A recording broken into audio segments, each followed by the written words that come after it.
Hey guys, my name is Nora Franche, and welcome to the podcast Grateful Blessed Mess, daily reflections for those in the 12 steps. I am a fellow 12-stepper and certified mindset coach, and I am here to introduce you to the value of mindset coaching in your 12-step journey. So if you feel like you are stuck in the steps, if you're slipping and sliding with your abstinence, mindset coaching may help you as it did me, and you can find me at catholicmindsetcoaching.com. These episodes are meant to invite you in to consider the truths of 12-step wisdom and to join in the very real struggle of living them in action. I hope that it feels almost like a mini meeting, and I invite you to contribute your own share on the Grateful Blessedness Facebook group to keep the discussion going. My comments are based on my own experience, so feel free to take what you like and leave the rest. But my hope is to encourage you on your own daily 12-step journey. As they say, you cannot stay clean on yesterday's shower. So without further ado, let's begin.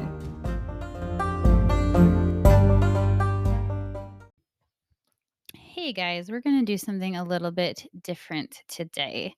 And as I've gotten into this podcast and really started to burrow into this topic of emotional sobriety, it made me do a little digging into 12-step literature. And I found this book called Emotional Sobriety, The Next Frontier. And it's people's different essays that they submitted for the Grapevine, but the very first one is written by Bill W. And this is just really cool because I had heard vague things about Bill W. referring to emotional sobriety, but never really have read what he actually wrote. And I wanted to read to you this very first essay. It's not too long, and I just think it's everything that I'm going for with my own program and this podcast and how I see coaching tying in. And I just think it's really beautiful. So here we go. I'm going to read it to you. The Next Frontier, Emotional Sobriety, written in January 1958. I think that many oldsters who have put our AA booze cure to severe but successful tests still find they often lack emotional sobriety. Perhaps they will be the spearhead for the next major development in AA, the development of much more real maturity and balance, which is to say, humility, in our relations with ourselves, with our fellows, and with God. Those adolescent urges that so many of us have for top approval, perfect security, and perfect romance, urges quite appropriate to age 17, prove to be an impossible way of life when we are at age 47 or 57. Since AA began, I've taken immense wallops in all these areas because of my failure to grow up emotionally and spiritually.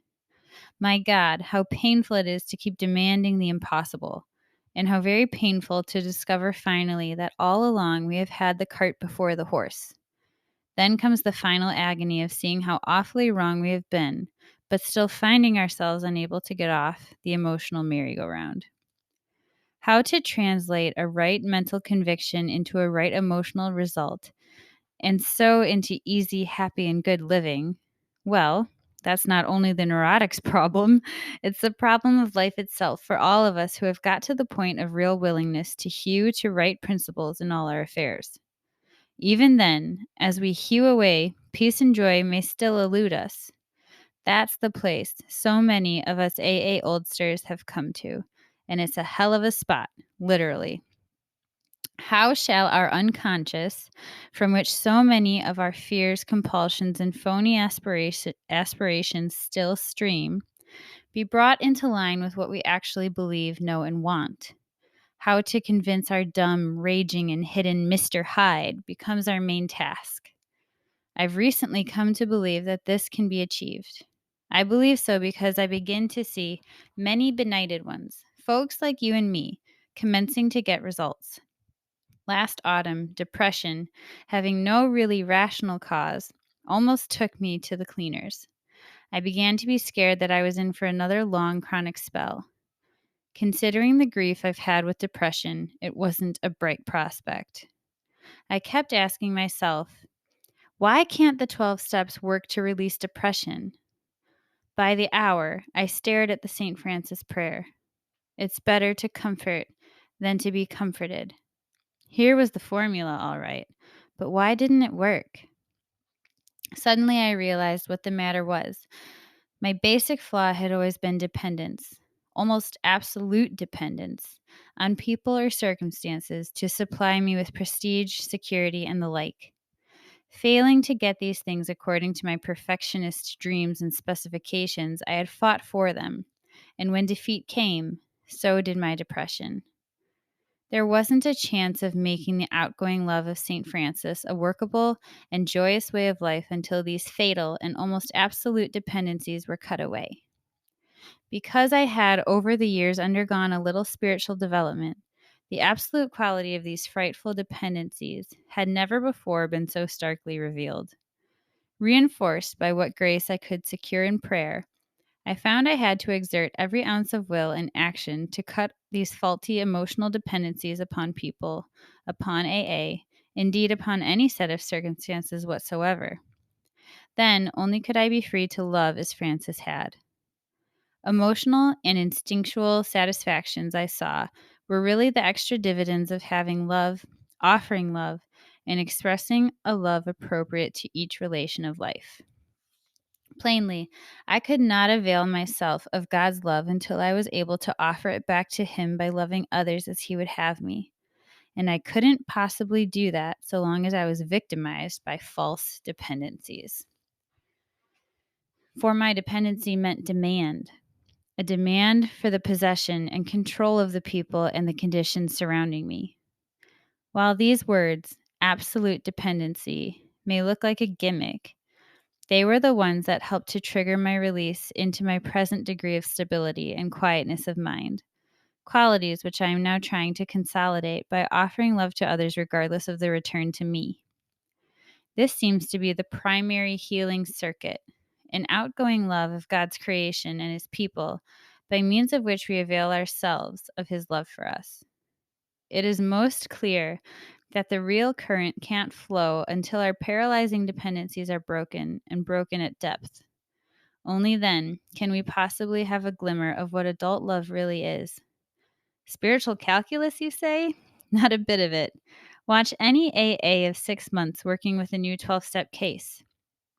If the case says, "To the devil with you," the 12-stepper only smiles and turns to another case. He doesn't feel frustrated or rejected. If his next case responds and in turn starts to give love and attention to other alcoholics, yet gives none back to him, the sponsor is happy about it anyway. He still doesn't feel rejected. Instead, he rejoices that his one-time prospect is sober and happy. And if his next following case turns out in later time to be his best friend or romance, then the sponsor is most joyful. But he well knows that his happiness is a byproduct, the extra dividend of giving without any demand for return. The really stabilizing thing for him was having and offering love to that strange drunk on his doorstep. That was Francis at work, powerful and practical, minus dependency and minus demand. In the first 6 months of my own sobriety, I worked hard with many alcoholics. Not a one responded, yet this work kept me sober. It wasn't a question of those alcoholics giving me anything. My stability came out of trying to give, not of demanding that I receive. Thus, I think it can work out with emotional sobriety. If we examine every disturbance we have, great or small, we will find at the root of it some unhealthy dependency and its consequently unhealthy demand.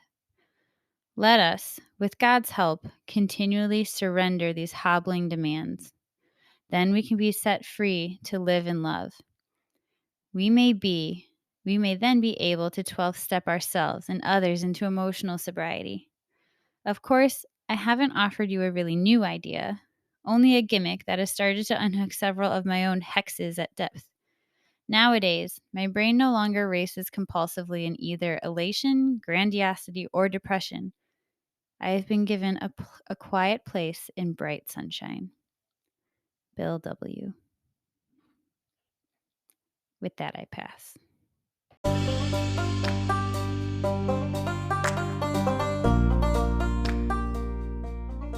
Thank you so much for listening to today's episode. If you feel that mindset coaching could help you on your 12-step journey, please feel free to reach out and find me at catholicmindsetcoaching.com. This is not a replacement for 12-step work. This is something outside of the 12 steps. It is simply something that has a heart for the 12 steps and those who are in it. And so, welcome. If you are here, chances are you may also be a bit of a mess. And I hope that you can learn to find some gratitude in the blessings that have come from your messes.